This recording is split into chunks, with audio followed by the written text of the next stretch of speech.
Hello, I'm Callum, a miniature painter here at Wargames Illustrated, and with me is James, who is our project manager. And James, I've just come in today and you've got these models and you're very excited about them. You've strapped me to the chair, and so let's talk about them. Let's do it. Typical office behaviour. Strap Callum to a chair and tell him about stuff. So these are Rubicon Models' first infantry plastics. They're well known for their very detailed armour kits, but first infantry stuff they've done. 2 boxes, and usually World War II. They've shifted to the Vietnam War. Yes. And they've produced 2 really, really hyper-detailed box sets that they'd be perfect for if you're starting out skirmish level, platoon level gaming. There's a lot in them. I've already kind of opened them up, but I've left some of the stuff as is in the boxes, So we can have a look. and I've built the rest. So yeah, we can delve in. I think and take a peep. It's worth you saying about the high detail. It was the first thing I noticed about them. They are, I would say, absurdly detailed. Crazy. As a painter, it's lovely to see. And intimidating. A little bit. Yes. But let's, first of all, we'll look at the frames. We'll shift these out of the way. We'll dive in. And see what's going on. All right, so we've got the United States Marine Corps Marines set first, which has 30 figures in total in it. Just a single frame to make the Marines, but then there's also a command frame that comes in it as well. So let's get into the box. Chunky box. As I say, I have already opened these a little bit, but the first thing you'll notice, which is a bit unusual, is that they come in this plastic. I'm not sure quite why they come in this plastic, and honestly, I'd rather they didn't come in this plastic. It feels a little bit excessive. A little. You know, we do enough damage to the environment. They're all plastic already, yeah. Yeah, but what's inside the plastic is excellent. There's some really dope stuff on here. So, as usual, we'll pass this over to Joe to put in the light box and do some proper filming of and show the details off, because there are a lot of details. Straight away, though, you can see the level of detail, I think. By eye, you can anyway. Yes, for sure. And thankfully, because as you can see, there are a lot of parts here, these models come with very good instructions. Yeah, they're all numbered, aren't they? Yeah, so perfectly numbered, and the instructions themselves are some of the best instructions I've seen for figures. They are very multi-part. Yes. Up to 11, 12 parts for some of the VC actually, but they're not really multi-pose. So they're more monopose but multi-part. Yeah, what you're essentially doing is making great looking figures with slightly variable weapons in So them. it's almost like they're the equipment options rather than posing themselves. Yeah, for sure. So this is the standard frame, and you get 5 of these in the set. Each of these frames allows you to build 6 figures. So you've got the different torsos, and they're 156, which is, it's essentially bolt action sort of size, you know, 28 mil up to the eye line. Very detailed, slightly different uniform styles. You've got lots of kit options and tons of weaponry options. Yeah, as well. It looks like to be a lot of different, varied equipment. Yeah, so there's tons of different weapons, often in match sets. You've got M16s, you've got M79s. There's an M60, which is really cool as well on there, lots of detail on it. And you can see from the weapons, these are very realistic. It's the first thing standing out to me by eye is just how detailed and crisp this I assume they're paired arms as well, is it? So that Most of them, yeah. Some of them are more at rest, so you've got arms that are more holding the weapons, and then you can put individual weapons into the hands. You can see that on some of the models I've built, which we'll show as we're looking at these different kits.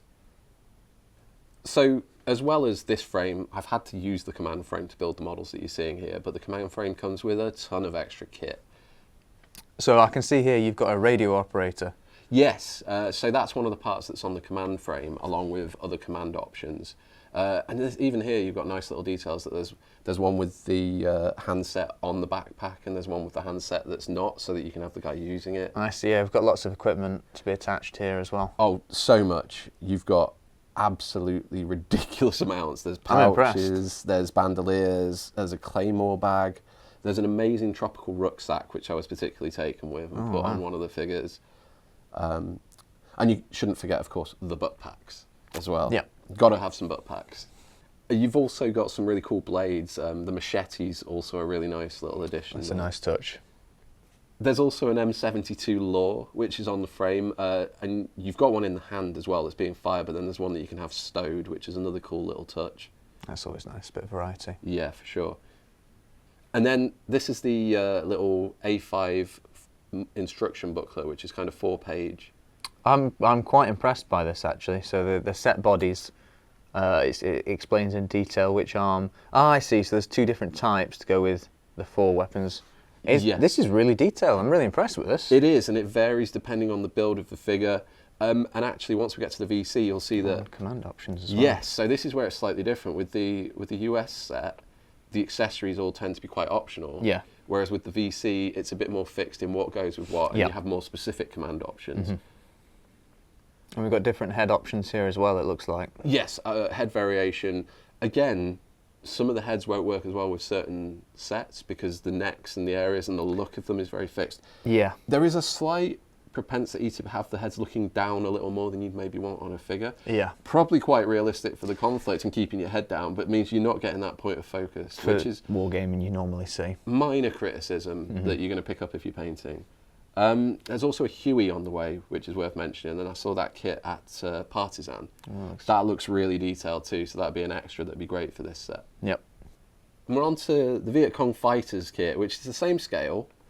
32 figures in this set though, in a slightly different way that the frames work. So you get 4 male sprues and 2 female ones. Oh, I see. The female one actually has a little part which is a command element on it as well. So you can snap that off. So that gives you tons of versatility. You get the bases. I didn't even mention that you get bases with these figures as well. 25mm. Yes. So bases included in the set, more than enough to base all the figures in each box. Are they with a lip as well, aren't they? They do have a lip, yeah.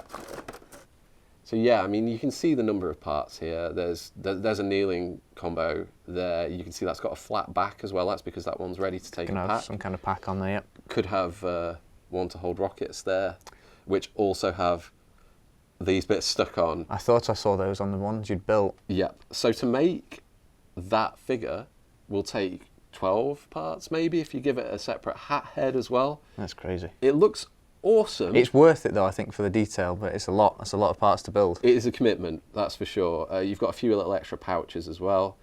This is the male frame. Now these are slightly shorter than the Marines, which is probably correct for the average height from the different regions. Yeah, so you've got AKs as you'd expect. I mentioned the RPG in there. Various different things, the SKS carbine. It's, again, quite a diverse set of weapons at a very high level of detail. Absolutely. I'm really impressed. And then onto the Viet Cong female fighters frame here. I'm noticing these look a little shorter than the Viet Cong male models. Yes, they are. There's definitely a decrease again in height. So the Marines are the tall ones. The males are slightly shorter than the US Marines, and then these are slightly shorter again. So quite representative of the scale. One thing I did notice with the scale is they seem very well scaled, like the arms, and they look quite human proportions. Yeah. So is that crossover from the 156 scale, do you think? I think they'll match up fine. Yeah. We've got some spins next to some Gringo 40 stuff, which are actually arranged. I think these are quite comparable to in levels of detail. I'd actually say that these, honestly, are probably the most detailed Vietnamese figures that I've seen, which is probably unexpected for plastics, but they really do look good, and they look good from all angles as well. Yeah. You might sometimes get flat edges on the sides of plastic figures. Yeah. But because these are quite multi-part, I think they've got that depth in the mould. For sure, and you can see here there's things like separate hair, like the braided hair coming off. So you have to stick that on the back of the heads. You've got things like the non-la hats as well. So it could be quite intimidating as a starter kit. Oh yeah, for sure. You definitely need to be keen on the hobby side of things, but you'll be rewarded with an amazing looking group. Like the weapons are hyper realistic. The barrels are way thinner than you could cast comfortably in metal. Even things like the wrists here. Yes, the wrists look very thin. You're right. The detail that's been moulded on these sprues is really impressive. Yeah, it's going to mean they're a challenge to paint, but it's going to be a challenge that's rewarded with great looking figures. And then on the end here, this is the command elements. So you've got things like a receiver, you've got binoculars, you've got a few different hand options, and separate weaponry, so that could be more at rest. Stowed away, yeah. Yeah.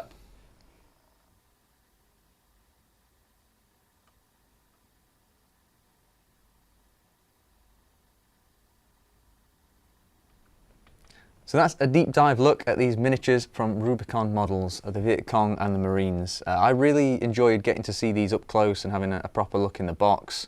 Have you got any final thoughts that you'd like to say about these, James? Yeah, I mean, having built these and having conquered what was a bit of a mission making them, it did take quite a while, but I think the results really speak for themselves. I would agree with you. These are going to be a challenge for anyone, but if you're into the hobby side of things, rather than just bashing something on the tabletop from a single piece figure, so rewarding, and I'm excited by these. You know, this is one of my favourite periods. Bit weird to say Vietnam War is your favourite period, but a fascinating period. Fascinating, I think, yeah. And yeah, I really would quite like to get some paint on. Even more, I'd like to see what you do on them. Looking at these, I really enjoy the scale of them. I'm really impressed with the proportions on these models. Yeah. But what do you guys think? Let us know in the comments below if you enjoy doing proper multi-part models, if it's rewarding for you during the painting process. If you, as James say, if you just like slapping models down, let us know. Thank you very much, guys. This video has been brought to you by WI Prime, Wargames Illustrated magazine's online members club. View more videos or find out more about WI Prime by following these links.